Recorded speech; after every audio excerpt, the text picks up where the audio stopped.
करें तो सरकारी आयोग भी स्पष्ट कर देता है कि भारत का संविधान परिसंघीय संविधान है, लेकिन परिसंघीय होने के बावजूद भी अगर हम कहें तो ये शास्त्रीय प्रकार का परिसंघ नहीं है, कहता है ना सरकारी आयोग। अब सबसे बड़ा चीज तो ये कि आखिर कुछ आलोचक ऐसा जो भारतीय संविधान को परिसंघ बताता है और कुछ आलोचक ऐसा जो भारतीय संविधान को एकात्मक बताता है। तो आखिर हमारे संविधान में कुछ तो लक्षण होगा जिसके आधार पर यह बताता है कि भारत का संविधान परिसंघ न होकर एकात्मक है या पूर्णतः परिसंघीय नहीं है। तो ऐसा लक्षण क्या क्या हमारे संविधान में, इसी को देखना है। अब सबसे बड़ा चीज कि भाई आखिर ऐसा लक्षण का पहचान करेंगे कैसे? तो ऐसा लक्षण का पहचान करने का हमारे पास जो सबसे मेन साधन है कि आप अमेरिका के संविधान को सामने रख लीजिए। ताकि अमेरिका का जो संविधान है ये परिसंघ संविधान का सबसे आदर्श माना जाता है, मतलब सबसे महत्वपूर्ण उदाहरण माना जाता है। अब उससे जो लक्षण हमारे संविधान में अलग होगा, ठीक है ना, यही लक्षण हमारे यहाँ परिसंघ के प्रतिकूल माना जाएगा। जैसे अगर हम पहला कहना चाहें, जैसे वो भाई जी बता रहा था कि भाई अमेरिका में प्रत्येक राज्य का अपना अपना संविधान है, ठीक है ना। अगर हम अमेरिका का बात करें तो अमेरिका में क्या है कि अमेरिका में प्रत्येक राज्य का अपना संविधान है और प्रत्येक राज्य का अपना अपना संविधान होने के बाद, ठीक है ना, संघ का अपना संविधान है। लेकिन अगर हम भारत के संविधान का बात करें तो हमारे यहाँ राज्य का कोई संविधान नहीं है, मतलब हमारे यहाँ संघ का अलग और राज्य का अलग संविधान नहीं है, बल्कि संघ और राज्य दोनों के लिए एक ही संविधान है, ठीक है ना। और यही सबसे बड़ा वजह हो जाता है कि भारत का जो संविधान है विश्व का सबसे लंबा संविधान हो जाता है, ठीक है ना। मतलब विश्व का सबसे लंबा संविधान इसलिए भी बन गया कि हमारे संविधान में संघ का भी प्रोविजन हुआ है और संघ के साथ साथ राज्य के संबंध में भी प्रोविजन हुआ है। और ये जो परिस्थिति बन जाता है ना, ये भारतीय संविधान को विश्व का सबसे लंबा संविधान बना देता है, ठीक है ना। तो सबसे पहला चीज तो ये कि अमेरिका में राज्य के लिए अपना अपना संविधान और संघ का अपना संविधान। हमारे यहाँ क्या है कि राज्य के लिए भी वही संविधान है और संघ के लिए भी वही संविधान है। मतलब हमारे यहाँ राज्य का अपना कोई संविधान नहीं है, बल्कि एक ही संविधान से संघ और राज्य दोनों जो है हमारा, ये दोनों शक्ति ग्रहण करता है। और यही सबसे बड़ा वजह भी हो जाता है कि भारत का जो संविधान है ये दुनिया का सबसे लंबा संविधान बन जाता है, ठीक है ना। मतलब जितना लंबा संविधान हमारा है, दुनिया में किसी भी देश का संविधान इतना लंबा नहीं है, इतना लंबा हो भी नहीं सकता है, कहीं वहां राज्य का अपना अपना संविधान है, ठीक है ना, और संघ का अपना संविधान है। तो हम देखेंगे संघ के संविधान को ना, तो संघ का संविधान जब संघ के लिए अलग प्रोविजन होगा, राज्य के लिए अलग संविधान में प्रोविजन होगा, तो संविधान का लंबाई बढ़ेगा नहीं। हमारे यहाँ दोनों के प्रोविजन एक में कर दे बल गया, इसलिए हमारा संविधान दुनिया का सबसे लंबा हो जाता है।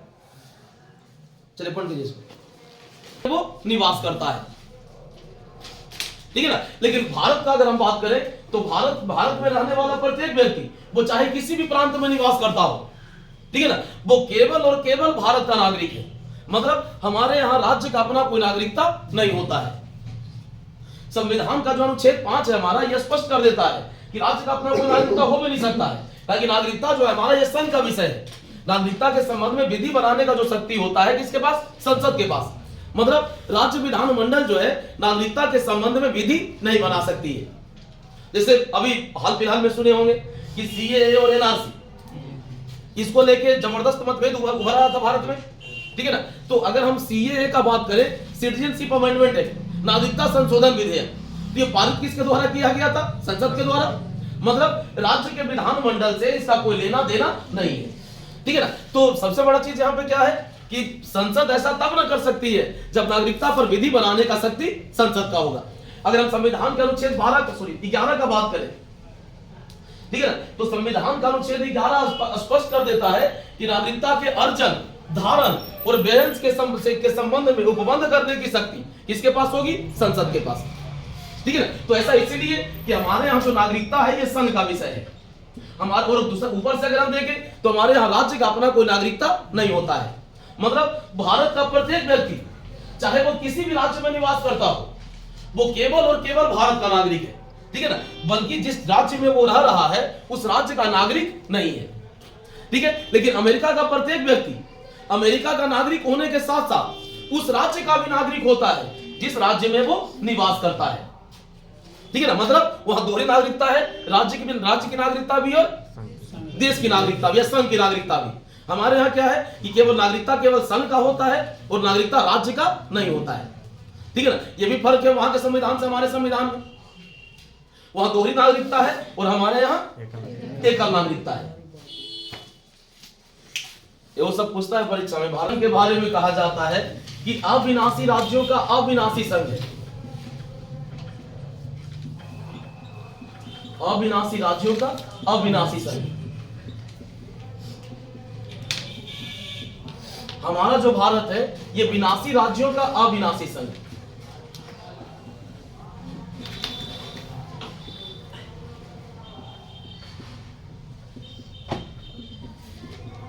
यहां पे दो चीज है, ये अमेरिका के संबंध में है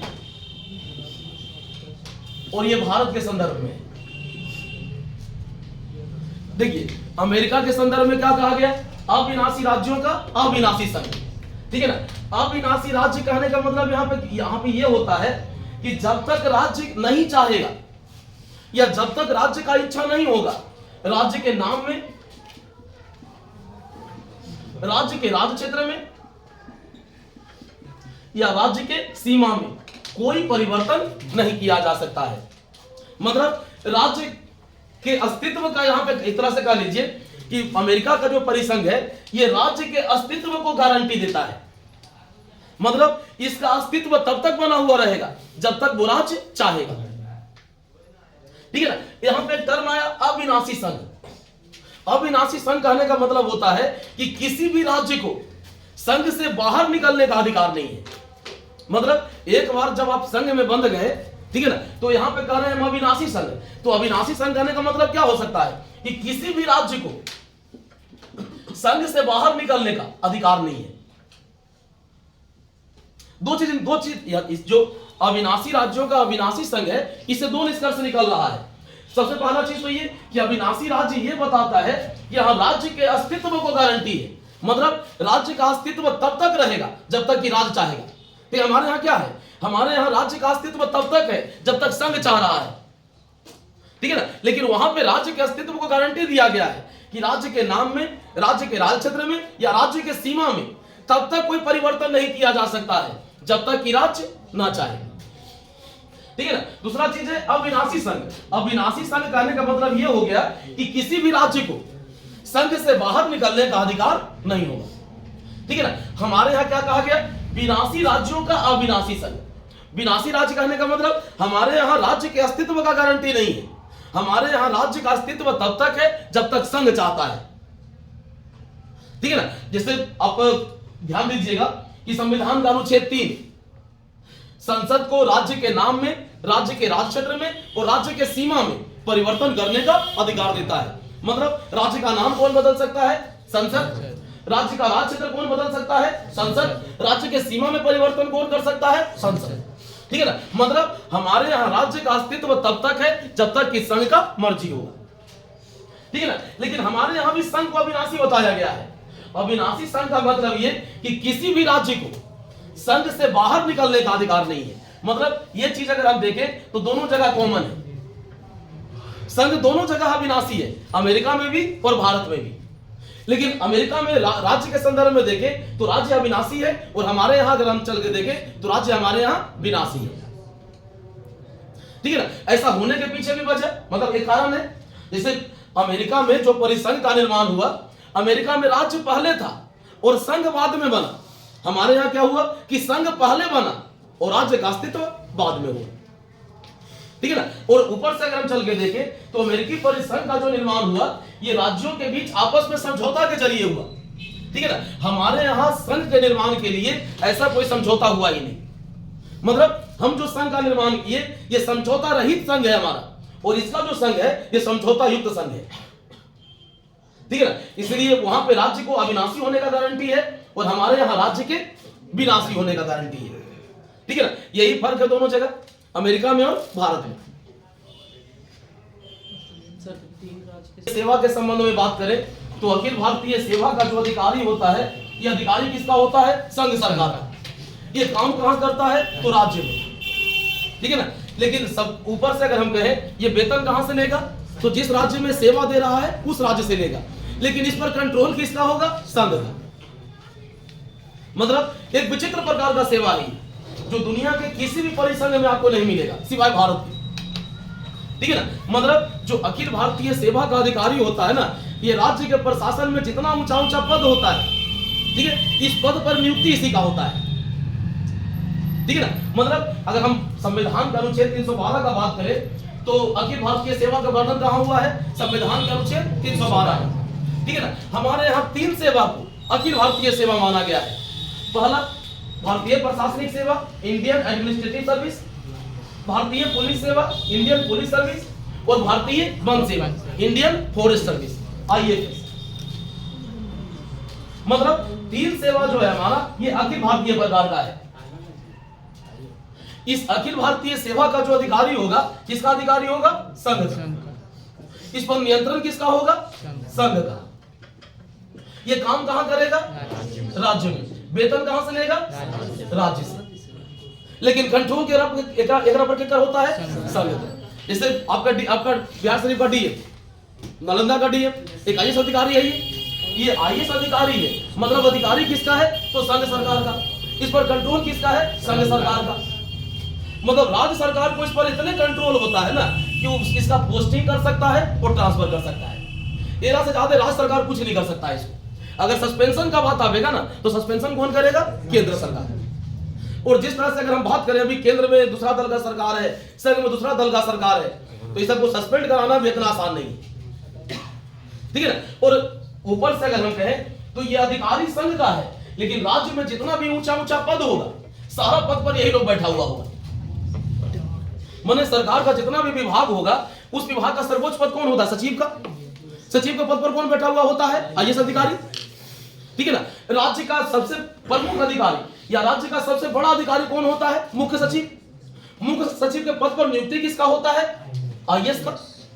मतलब राज्य के प्रशासन में जितना भी ऊंचा ऊंचा पद है, हर जगह इसी का नियुक्ति हो रहा है, ठीक है ना। राज्य के पुलिस में जितना भी ऊंचा ऊंचा पद है, नियुक्ति इसी का हो रहा है, IPS का। या वन के संबंध में जितना भी ऊंचा ऊंचा पद है, IFS का नियुक्ति हो रहा है। ये तीनों अधिकारी संघ का है। काम कहां कर रहा है? राज्य में। इसके जरिए संघ जो है ना, ये राज्य के प्रशासन पर अपना कंट्रोल रखता है। मतलब दुनिया के किसी भी परिसंघ संविधान में आपको ऐसा उदाहरण नहीं मिलेगा जैसा कि भारत में।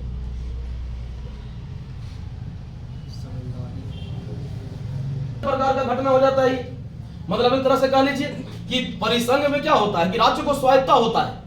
परिसंघ प्रणाली में जनरली अगर हम अमेरिका में देखें तो राज्य को स्वायत्ता दिया गया है। हमारे यहाँ क्या है कि एकल माध्यम से कौन स्वायत्ता रह गया? राज्य। ये तो संघ के अधीन आ गया एक तरह से, आ गया ना। इसीलिए हम कहते हैं कि जो भारत में जो राज्य है ये स्वायत्त नहीं है, बल्कि डायरेक्टली अगर हम कहें तो संघ के अधीन है। दूसरा चीज, हमारे यहाँ समझौता करके तो राज्य बनाया नहीं है, तो राज्य के अस्तित्व को भी गारंटी नहीं दी है हम। राज्य रहेगा कि नहीं रहेगा ये संघ के दया पर निर्भर है, मतलब संघ की मर्जी पर निर्भर है। संघ अगर चाहेगा तो अस्तित्व रहेगा, अगर चाहेगा अस्तित्व नहीं रहेगा, ठीक है। एक चीज यहाँ पे और इसे आगे से बतावेंगे भी। जैसे किसी भी सेवा को अगर अखिल भारतीय सेवा घोषित करना हो तो कैसे कर सकते हैं हम? भारतीय सेवा था। वर्तमान में 3 सेवा हमारे अखिल भारतीय सेवा है। ये पूछता है परीक्षा में कि भाई भारत में अखिल भारतीय सेवाओं की संख्या कितनी है? 3। कौन कौन सेवा, कौन सी सेवा अखिल भारतीय सेवा में आता है? याद रखिएगा, यही 3 वो सेवा है जो अखिल भारतीय है। ये 3 वो के छोड़ के कोई भी हमारे यहाँ अखिल भारतीय नहीं। अखिल भारतीय सेवा कहने का मतलब ये अधिकारी केंद्र का होगा और इस अधिकारी को एक राज्य का कैडर आवंटित कर दिया जाएगा, उसी राज्य में अपना सेवा देगा, उसी राज्य से अपना वेतन लेगा और इस पर कंट्रोल किसका होगा? संघ। सर जैसे किसी कैडर में या बिहार, हम भारत में जो राज्यपाल का प्रावधान होता है ना, इस प्रावधान को भी परिसंघ से प्रतिकूल मान सकते हैं। ऐसा इसलिए कि अगर हम अमेरिका वगैरह में बात करें तो अमेरिका में जो राज्य का राज्यपाल होता है ये जनता का निर्वाचित प्रतिनिधि होता है, ठीक है ना। इसके विपरीत अगर हम भारत का बात करें तो हमारे यहाँ जो राज्य का राज्यपाल होता है ये जनता का निर्वाचित प्रतिनिधि नहीं होता है, बल्कि राष्ट्रपति का मनोनीत अधिकारी होता है, ठीक है ना। जैसे संविधान के अनुच्छेद 153 को पढ़िएगा, 153 में क्या कहा गया कि भाई प्रत्येक राज्य का एक राज्यपाल होगा। इसी अनुच्छेद में यह भी कहा गया है कि एक ही व्यक्ति को 2 या 2 से अधिक राज्यों का राज्यपाल नियुक्त किया जा सकता है। 154 क्या कहता है कि राज्य की कार्यपालिका शक्ति राज्यपाल में निहित होगी। 155 क्या कहता है कि राज्यपाल की नियुक्ति राष्ट्रपति द्वारा की जाएगी तथा राज्यपाल राष्ट्रपति के प्रसाद पर्यंत पद धारण करेगा। मतलब अगर हम राज्यपाल के माध्यम से बात करें तो राज्य का जो कार्यपालिका शक्ति है हमारा, ये किसके नियंत्रण में आ गया? संघ के नियंत्रण में। मतलब अमेरिका और ऑस्ट्रेलिया वगैरह के विपरीत अगर हम देखें तो हमारे यहाँ राज्यपाल निर्वाचित नहीं होता है, बल्कि हमारे यहाँ जो राज्यपाल होता है ना, वो राष्ट्रपति का मनोनीत अधिकारी होता है और राष्ट्रपति के प्रसाद पर्यंत ही पद धारण करता है। ठीक है ना? तो ऐसा परिस्थिति में जो राज्यपाल है, तो राज्यपाल जिसे राज्यपाल का नियुक्ति किसके द्वारा हो रहा है? राष्ट्रपति के द्वारा। तो राज्यपाल का निष्ठा किसके प्रति होगा? राष्ट्रपति के प्रति।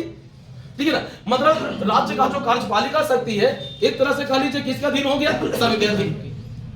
ठीक है ना? तो ऐसा परिस्थिति में मतलब दुनिया के अन्य किसी भी परिसंघ में मतलब इस तरह का लक्षण आपको नहीं मिलेगा। ठीक है ना? जिस प्रकार का लक्षण भारत में बनाया गया है, ऐसा करने के पीछे भी वजह था। ऐसा नहीं कि हमारे संविधान निर्माता बेवकूफ थे, ठीक है ना, बल्कि ऐसा इसलिए किया गया कि भारत एक बहुल जाति, बहुल धर्म, ठीक है ना, बहुल संस्कृति, बहुल भाषा, मतलब एक तरह से कह लीजिए ना एक विचित्र प्रकार का देश है, जहां कई जाति, कई वर्ग, कई धर्म, कई संस्कृति, कई समुदाय का लोग रहता है और हर को एक सूत्र में बांधे रखना था हमको, ठीक है ना। और इसी एक सूत्र में बांधे रखने के लिए इस प्रकार का प्रोविजन हमारे यहाँ किया गया है, ठीक है ना। तो सबसे बड़ा चीज तो ये कि अमेरिका या ऑस्ट्रेलिया में या विश्व के अन्य किसी परिसंघ में, ठीक है ना, राज्यपाल कभी भी राष्ट्रपति का मनोनीत अधिकारी नहीं होता है, ये केवल भारत में होता है, ठीक है ना। और अगर हम बात करें तो परिसंघ का लक्षण क्या होता है कि राज्य को स्वायत्ता होना चाहिए। और यहाँ पे अगर हम यहाँ पे कैसे बतावेंगे कि राज्य को स्वायत्ता है, ताकि राज्य का कार्यपालिका शक्ति का प्रमुख कौन? राज्यपाल। और राज्यपाल किसके अधीन? राष्ट्रपति के अधीन, ठीक है ना। तो राज्य का स्वायत्ता तो खत्म हो गया, और स्वायत्ता अगर खत्म हो गया तो ये परिसंघ का प्रतिकूल हो गया, ठीक है ना। तो राज्यपाल का जो नियुक्ति का प्रक्रिया है ना, ये भी कहीं ना कहीं परिसंघ से प्रतिकूल हो जाता है। जो विधायी शक्ति का बंटवारा हुआ अनुच्छेद कितना में हुआ है? 245 और 246।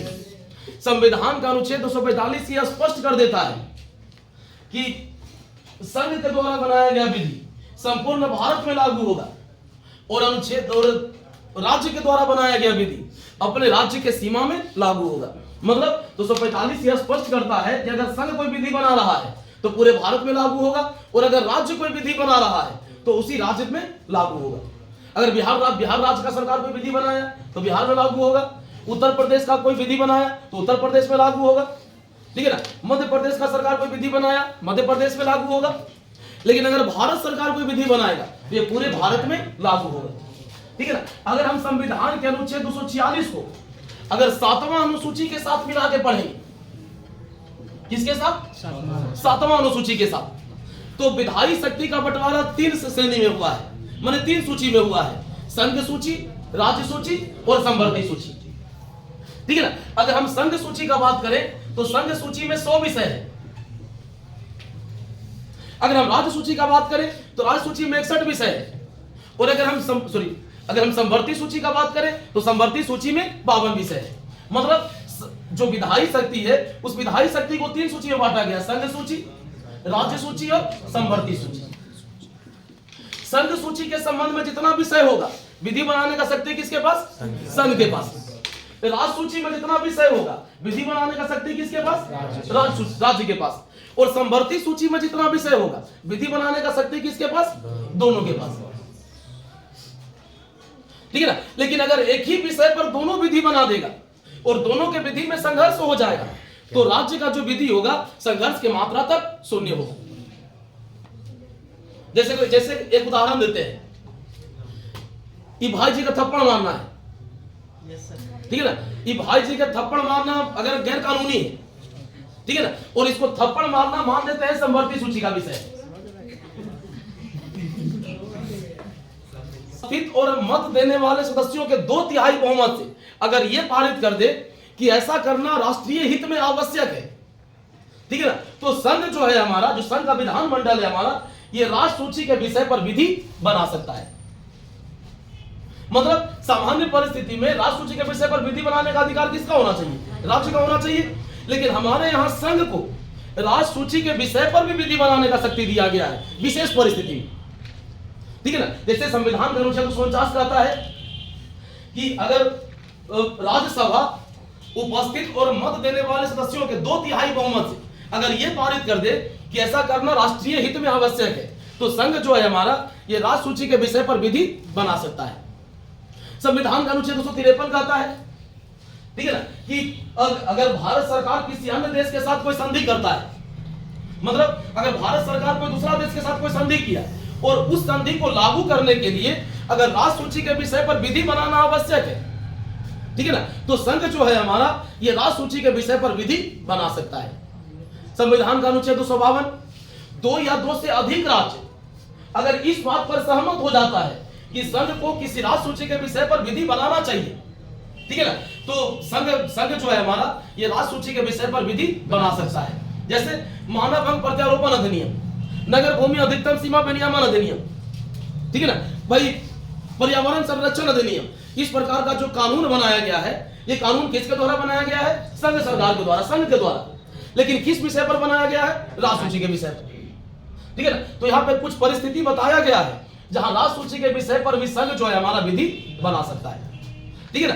और इस तरह का प्रोविजन दुनिया के किसी भी अन्य संविधान में आपको नहीं मिलेगा। मतलब हमारे यहाँ जो संघ है, ये संघ को अधिक विधायी शक्ति दिया गया है, और अगर हम राज्य का बात करें तो राज्य का विधायी शक्ति कम हो जाता है, ठीक है ना। ऊपर से जो राज्य सूची का विषय है, उस राज्य सूची के विषय पर भी संघ को विधि बनाने का शक्ति प्राप्त हो जाता है। ये थोड़ा सा अल्टर है, ये दुनिया के किसी अन्य परिसंघ में आपको नहीं मिलेगा इस प्रकार का प्रोविजन जो भारत में है। एक होता है अवशिष्ट शक्ति, संविधान का अनुच्छेद 248, अमेरिका वगैरह में जाके देखिएगा तो अवशिष्ट शक्ति पर विधि बनाने का शक्ति प्रांत का होता है। हमारे यहाँ संविधान का अनुच्छेद 248 अवशिष्ट विषय पर विधि बनाने का शक्ति किसको देता है? संघ। ये भी अलग हो जाता है हमारे यहाँ। अमेरिका में इस प्रकार का शक्ति किसके पास है? राज्य के पास। हमारे यहाँ किसके पास है? संघ के पास, ठीक है।